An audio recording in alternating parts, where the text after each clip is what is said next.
Hi everyone, welcome back. Well, today we're down at the neighbour's place just doing a bit of slashing on their block to get rid of all of this fire hazard as we're coming into the fire season. And I just thought I would do a quick video on how to start and drive a Massy Ferguson 65 tractor. Now this is a later model of the 65, but they're all pretty similar. If you're enjoying these little videos I'm doing, please, I'd really appreciate it if you'd subscribe. And thanks to everybody who already has subscribed. Okay, if we have a quick look at the controls, they're pretty basic on this. There should be an oil pressure gauge in here. There's an oil pressure gauge here.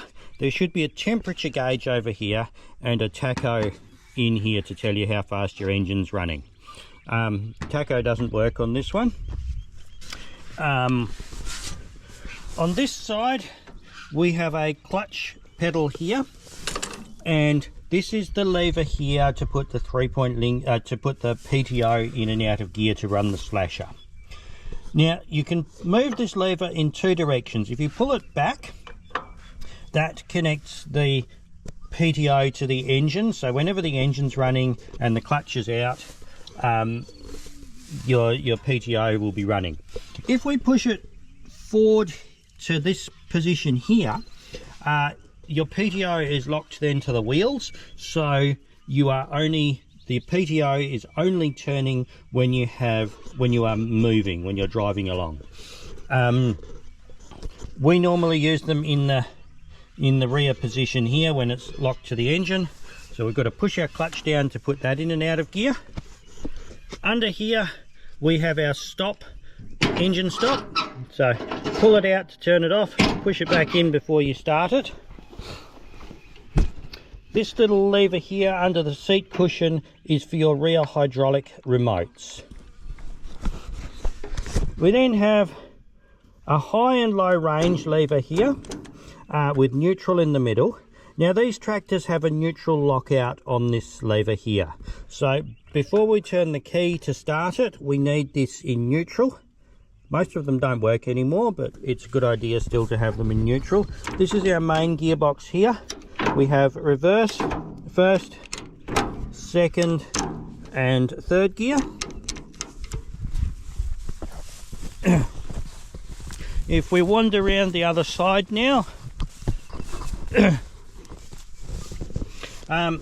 we have our brake pedals here. These are steering brakes, so there is a left and right pedal for the left and right wheels.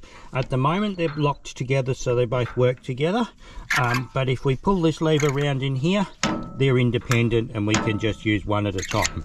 Most of the time I keep them locked together. Now the other thing we have here is our handbrake. If we flick this little lever up, it engages the ratchet, so we can push down on the brakes and they will stay locked on.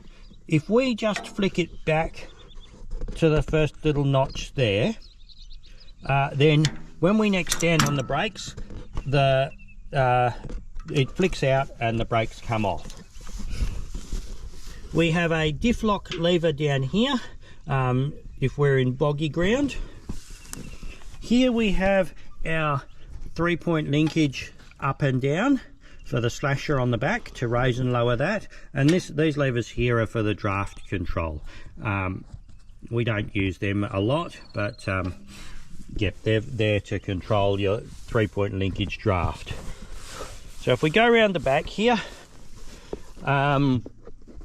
we have this lever here too, which is to change the length of this link here, which changes on our slasher, helps us to set it level like that.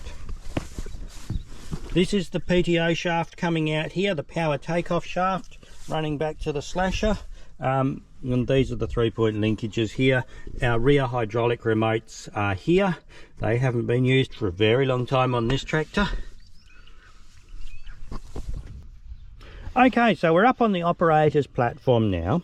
So when we're starting this, the first thing we need to do is push the stop button in. Open up this is our throttle lever here. Open this up to just a little bit, up to about a quarter open. make sure we're in neutral on our two gearboxes. I usually hold the clutch down as well because some of my tractors have got a lockout on the clutch. Then we want to turn the key, wait for the oil pressure to come up.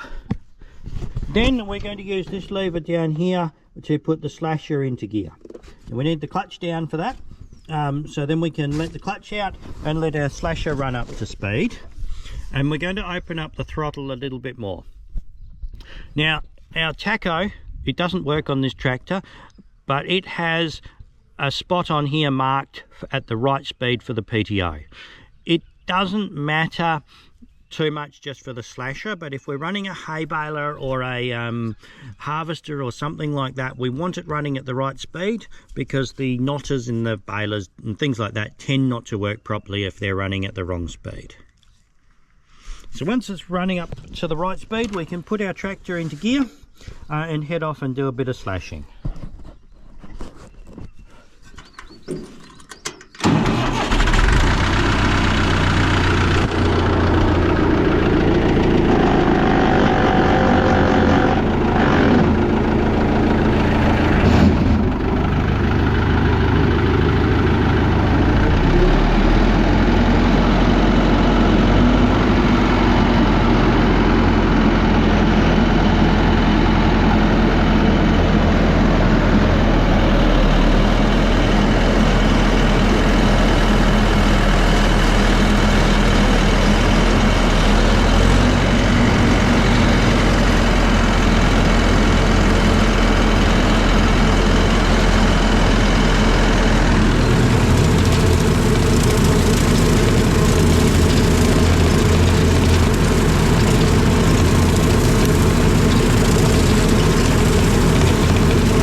If you are slashing along a fence line and trying to get right up close to it, and your slasher is the same width as the back of the tractor, always remember that when you come to the corner at the end and you're turning your tractor away from the fence, the back of your slasher moves towards the fence, and it's very easy to hook the fence on your slasher at this point.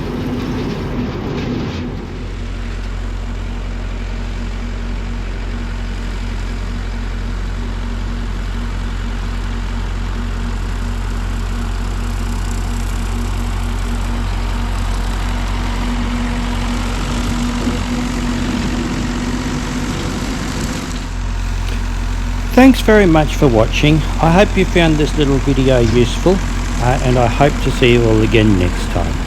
Thanks. Bye.